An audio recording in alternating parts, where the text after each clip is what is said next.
ശ്രുതിസ്മൃതിപുരാണാനാലയം കരുണാലയം നമാമി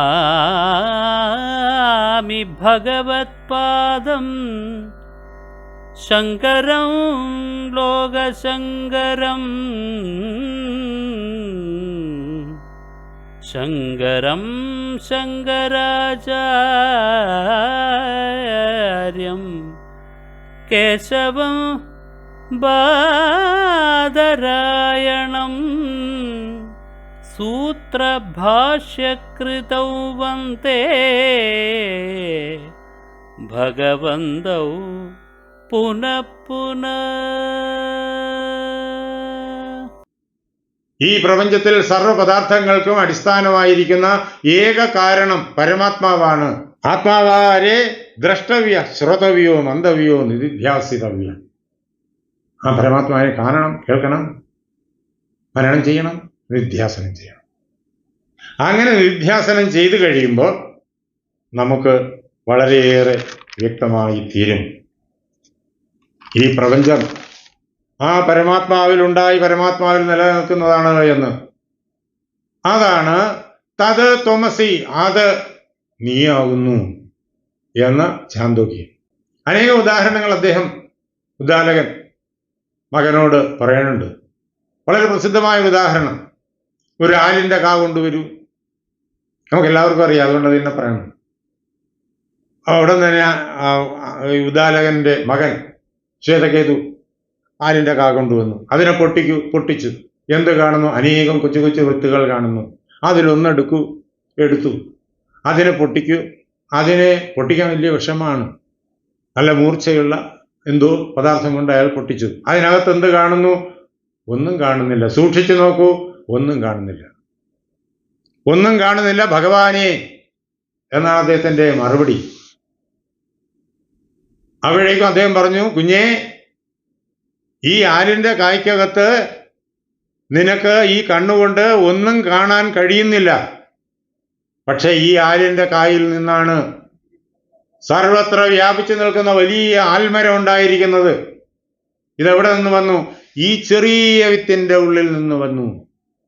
അപ്പോൾ ഈ വലിയ ആൽമരത്തിന്റെ സൂക്ഷ്മരൂപം ഈ വിത്തിനുള്ളിലുണ്ട്. അതാണ് കുഞ്ഞെ ബ്രഹ്മം. ബ്രഹ്മം എന്താണെന്ന് പഠിപ്പിച്ചു കൊടുക്കുകയാണ്. ഈ പ്രപഞ്ചത്തിന്റെ മുഴുവൻ വിത്ത് വളരെ സൂക്ഷ്മമാണ്, കണ്ണുകൊണ്ട് കാണാൻ പറ്റൂല. ആ സൂക്ഷ്മമായിരിക്കുന്ന വിത്ത് അതാണ് ബ്രഹ്മം. എന്തുകൊണ്ട്? ജഗത്തായി വളരുന്നത് കൊണ്ട്. അനേക കാരണങ്ങളുണ്ട് ബ്രഹ്മം എന്ന് പറയാൻ.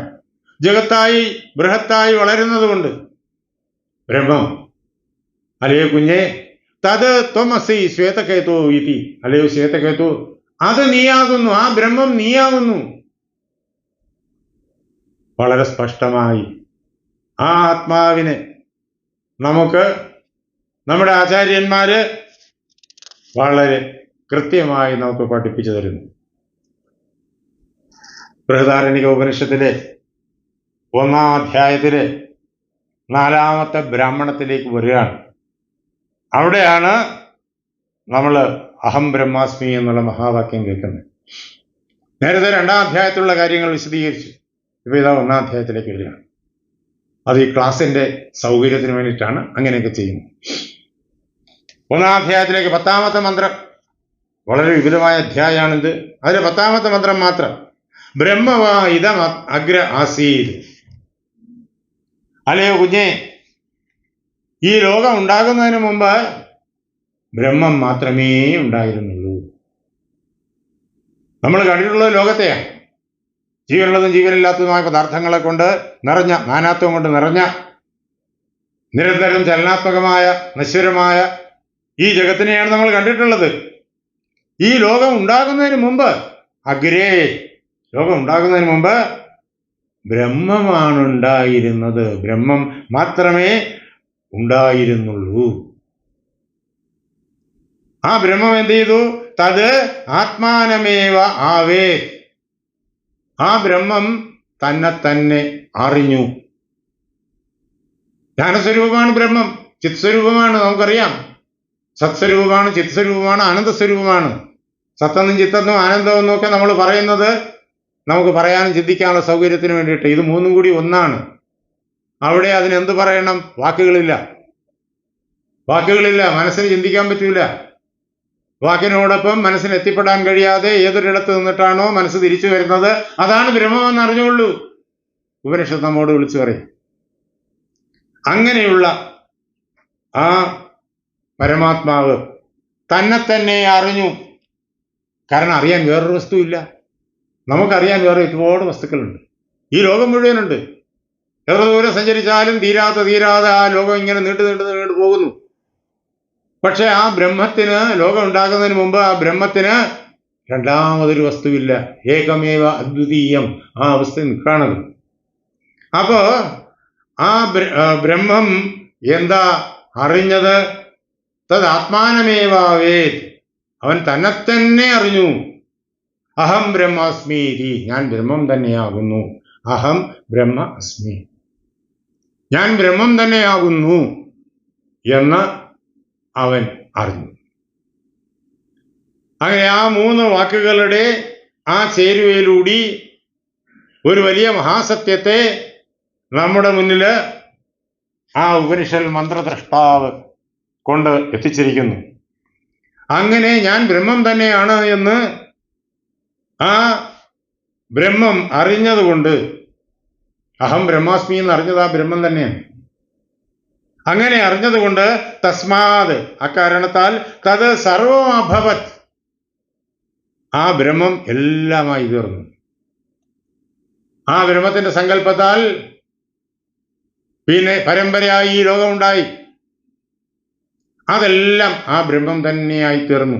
ഞാൻ ബ്രഹ്മം തന്നെയാണ് എന്ന് ആരാണോ അറിയുന്നത് ആ ആള് എല്ലാമായി തീരുന്നു. പുല്ലും പുഴുവും മഹാപർവ്വതങ്ങളും മഹാനദികളും സൂര്യനും ചന്ദ്രനും നക്ഷത്രങ്ങളും എല്ലാം ആ ആള് തന്നെ ആയിത്തീരുന്നു. തസ്മാത് തത് സർവമേവ അഭവത്. മനോഹരങ്ങളായ കൊച്ചു കൊച്ചു കഥകളിലൂടെ നമ്മുടെ ഇതിഹാസ പുരാണകാരന്മാർ ഇതൊക്കെ നമുക്ക് തന്നിട്ടുണ്ട്. ഇതിഹാസ പുരാണാഭ്യാം വേദം സമുപബ്രഹ്മയേത്. ഇതാണ് വ്യാസൻ തന്നെ മഹാഭാരതത്തിന്റെ തുടക്കത്തിൽ പറഞ്ഞു വെച്ചിരിക്കുന്നത്. അമ്മ അതിന്റെ വ്യാഖ്യാനം എഴുതിയിട്ടുണ്ട്. ഇതിഹാസ പുരാണങ്ങളാൽ വേദത്തെ വിശദീകരിക്കണം. അങ്ങനെ വേദത്തിന്റെ വിശദീകരണങ്ങളാണ് ഈ കഥകളെല്ലാം. അതിലെ ഓരോ പേരിനും പ്രസക്തിയുണ്ട്, ഓരോ കഥാപാത്രത്തിനും പ്രസക്തിയുണ്ട്, ഓരോ കഥാസന്ദർഭത്തിനും പ്രസക്തിയുണ്ട്. അതിന്റെ പ്രസക്തി ഏതാ? വേദ മന്ത്രാർത്ഥത്തിലാണ് അതിൻ്റെ പ്രസക്തി. അങ്ങനെ ആരാണോ താൻ ബ്രഹ്മമെന്നറിയുന്ന അയാൾ എല്ലാമായി തീരുന്നു. ഭാഗവതത്തിലെ 10ാമത്തെ സ്കന്ധത്തില്, 10ാം സ്കന്ധത്തിലാണ് ശ്രീകൃഷ്ണാവതാരം. അതിലെ ഒരു സന്ദർഭം, വത്സസ്തേയം, ബ്രഹ്മാവ് കൃഷ്ണന്റെ പശുക്കുട്ടിയെ മോഷ്ടിച്ച കഥ കേൾക്കുമ്പോഴേക്കും ഇതൊക്കെ ഒരു കൊച്ചുകുട്ടികളെ പഠിപ്പിക്കാനുള്ള കഥയല്ലേ എന്നൊക്കെ തോന്നും. ഇത് ഉപനിഷത്ത് തത്വത്തെ നമുക്ക് പ്രത്യക്ഷമാക്കി കാണിച്ചു തരുന്ന അത്യന്തം ഉദാത്തമായ കഥയാണ്. ബ്രഹ്മാവ് അവിടെ നിന്ന് നോക്കി കൃഷ്ണൻ കൂട്ടുകാരോടൊപ്പം ഇങ്ങനെ കാലുമേച്ച് നടക്കുന്നു. കന്നുകുട്ടികളെ മേച്ച് നടക്കുക അവിടെ ആ യമുനാതീരത്ത്. അതേ ആലോചിച്ചു, ഈ ലോകത്തിലുള്ളവരെല്ലാം എൻ്റെ സൃഷ്ടിപ്പെട്ടതാണ്. ഈ ദേവകിയും വസുദേവനും അതേപോലെ തന്നെ നന്ദഗോപരും യശോദയൊക്കെ എൻ്റെ സൃഷ്ടിപ്പെട്ടതാണ്. അപ്പൊ ഈ കൃഷ്ണനും എൻ്റെ സൃഷ്ടിപ്പെട്ടതാണല്ലോ, ബലഭദ്രനും എൻ്റെ സൃഷ്ടിപ്പെട്ടതാണല്ലോ. അപ്പോ അവർക്ക് ഈ അവസ്ഥയിൽ, നേരത്തെ അവര് പരമാത്മാവായിരുന്നല്ലോ, എല്ലാ ജ്ഞാനവും എല്ലാ അറിവും അവർക്കുണ്ടല്ലോ, ആ അവസ്ഥ അവർക്ക് ഇപ്പോഴും ഉണ്ടോ? ബ്രഹ്മാവിന് തോന്നി അഹങ്കാരമാണത്. സാത്വികമായ അഹങ്കാരം, എങ്കിലും സാത്വികമായ അഹങ്കാരമാണ്. അതിൻ്റെതായ ശിക്ഷയുണ്ട്, അതിൻ്റെതായ തിരിച്ചടിയുണ്ട്. സ്വർണ്ണ കമ്പി കൊണ്ട് കണ്ണ് മുറിഞ്ഞാലും അത് അപകടമാണ്. അങ്ങനെ അദ്ദേഹത്തിന് തോന്നി, എന്നാ ഒന്ന് പരീക്ഷിക്കുക തന്നെ. അദ്ദേഹം ആദ്യം എന്ത് ചോദിച്ചു കഴിഞ്ഞാല്, കുട്ടികൾ ഭക്ഷണം കഴിച്ചുകൊണ്ടിരിക്കുമ്പോഴത്തേക്കും കാലികൾ ഒരിടത്തേക്ക് മാറ്റി നിർത്തിയിരിക്കുകയായിരുന്നു. ആ കാലികളെ തൻ്റെ മായ കൊണ്ടങ്ങ് മറച്ചു ബ്രഹ്മാവ്. ഈ മായ തൻ്റെ സ്വന്തമല്ല, അദ്ദേഹം തന്നതാണ് എന്നുള്ളതൊന്നും ആ അവസരത്തിൽ ബ്രഹ്മാവ് ചിന്തിക്കാൻ നിന്നില്ല. തൻ്റെ മായ കൊണ്ട് മറച്ചു.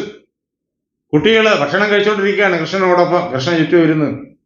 കുട്ടികൾ അങ്ങോട്ട് നോക്കുമ്പോഴത്തേക്കും കന്നുകാലികൾ കാണുന്നില്ല. അവർ ഭയന്ന് നിലവിളിച്ച് ചാടി എണീറ്റു. കൃഷ്ണൻ പറഞ്ഞു, പേടിക്കണ്ട, ഇരുന്നോളൂ, ഞാൻ കണ്ടുപിടിച്ചിട്ട് വരാം. കൃഷ്ണൻ അവിടുന്ന്, നിങ്ങൾ ഭക്ഷണം കഴിക്കുക, ഞാൻ പോയിട്ട് വരാം. കൃഷ്ണൻ അങ്ങോട്ട് പോയി. കൃഷ്ണൻ കുട്ടികളെ വിട്ട് അകന്നപ്പോൾ ബ്രഹ്മാവ് കുട്ടികളെയും മറച്ചു. കൃഷ്ണൻ തിരിച്ചു വരുമ്പോൾ നേരത്തെ പശുക്കുട്ടികൾ മാത്രമേ ഇല്ലാതിരുന്നുള്ളൂ. ഇപ്പോൾ കുട്ടികളും സ്വന്തം കൂട്ടുകാരും ഇല്ല. കൃഷ്ണൻ കാര്യം മനസ്സിലായി. സർവാത്മാവാണ് അദ്ദേഹം. ബ്രഹ്മാവിന്റെ ഉള്ളിലിരിക്കുന്നതും അദ്ദേഹമാണ്.